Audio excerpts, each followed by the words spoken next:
Nama yang diberi Nur Najahan bin Muhammad Saleh. Ya, Nur Najahan bin Muhammad Saleh, ataupun boleh dikenali dengan Najahan Saleh. Kalau dulu-dulu masa kecil-kecil di kampung, orang panggil Johan, Jehan.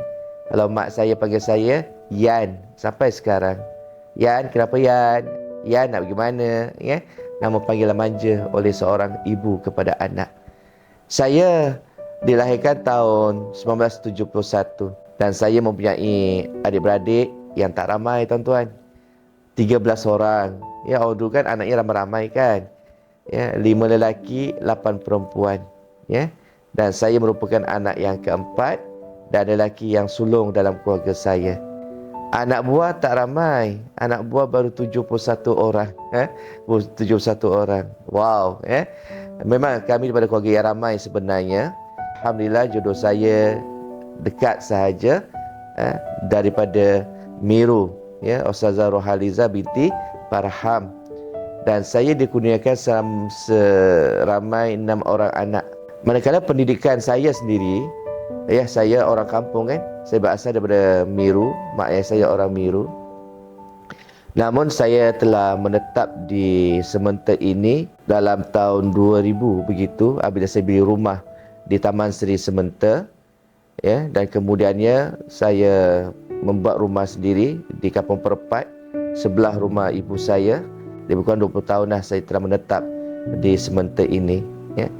Dan dari sudut pendidikan saya belajar di Kampung Miru, iaitu di Sekolah Rendah Kebangsaan Sungai Binjai, dan saya juga bersekolah di Sekolah Rendah Agama Pekan Miru.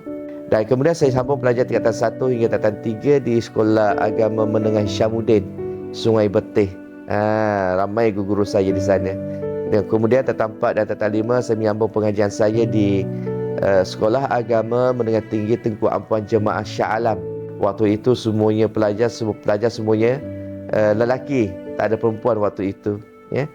Dan saya menamatkan pengajian di Universiti Islam Antarabangsa di peringkat matrikulasi dan sarjana muda. Saya mengambil kos Islamic Real Knowledge and Human Science, dan major saya Fiqh Usul Fiqh dan minor Sains Politik. Dan kemudian dapat rezeki sambung ke peringkat sarjana master di Universiti Kebangsaan Malaysia, Fakulti Pengajian Islam dalam bidang dakwah dan kepimpinan. Dan dalam disertasi saya untuk melengkapkan master itu, sengaja saya mengambil tajuk berkaitan tentang metodologi dakwah dalam menangani kejahatan sosial di kalangan remaja. Kajian kes saya di Bandar di Raja Kelang. Sebab daripada kajian saya itu, dapatan saya daripada disertasi itu, saya gunakan di dalam konsultan saya, dan saya gunakan di dalam membina modul untuk sekolah yang saya buka sendiri.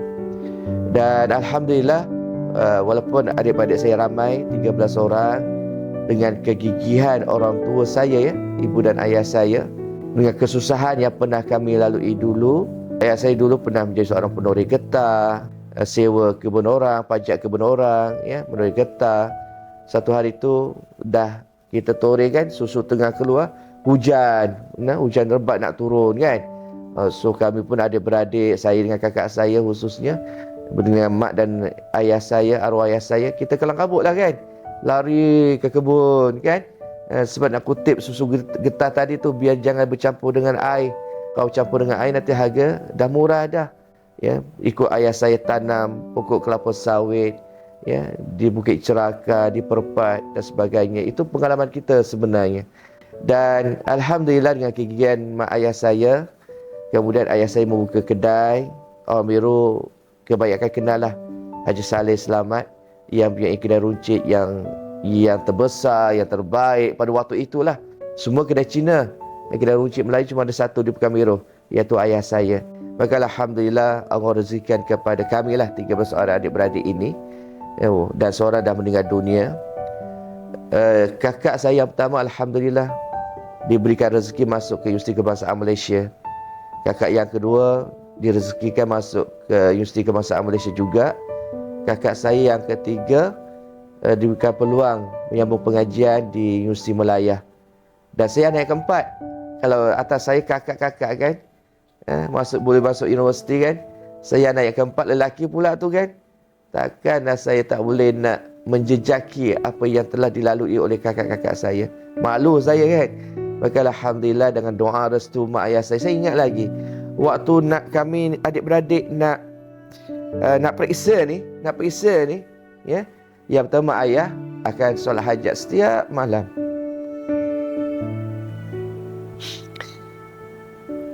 Jadi akan tanya jadual peperiksaan anak-anaknya, ya. Dan dia akan solat hajat.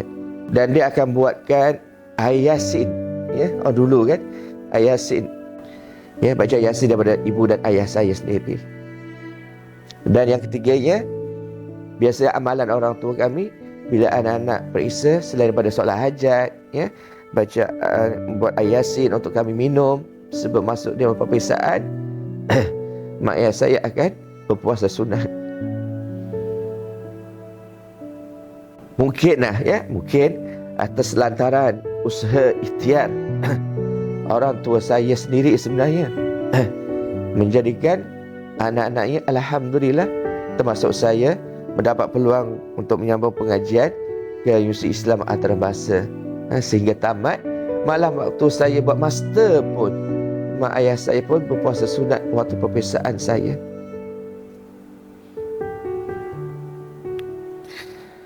Dan kemudian ni alhamdulillah adik-adik saya lain pun diberikan peluang mengikuti jejak-jejak kakak dan abangnya.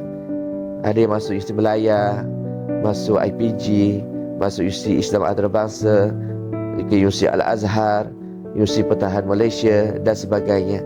Ya, so pastinya alhamdulillah, mudah-mudahan dengan kejayaan kami pada saat dan ketika ini dan kejayaan dalam kejayaan kami ini paling tidak dapat menghiburkan kepada arwah ayah saya yang telah pergi dan juga dapat mengembirakan ibu kami yang masih ada. Maka kejayaan ini sebenarnya tak cukup sebenarnya kalau benda ini hanya berlega dalam ahli keluarga kami.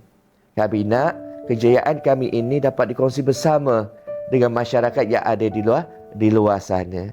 Ya, maka sebab itulah dalam kejayaan saya ini saya membuka sekolah, ya, dan saya membantu beberapa buah sekolah sebagai ahli lembaga. Sebab saya nak melihat kejayaan itu bukan hak kami. Kejayaan itu hak kita bersama. Semua orang boleh mengecapi kejayaan sebenarnya. Sebab impian saya sebenarnya dan falsafah saya nak melihat individu cemerlang. Saya nak melihat keluarga yang bahagia. Saya nak melihat masyarakat yang harmoni.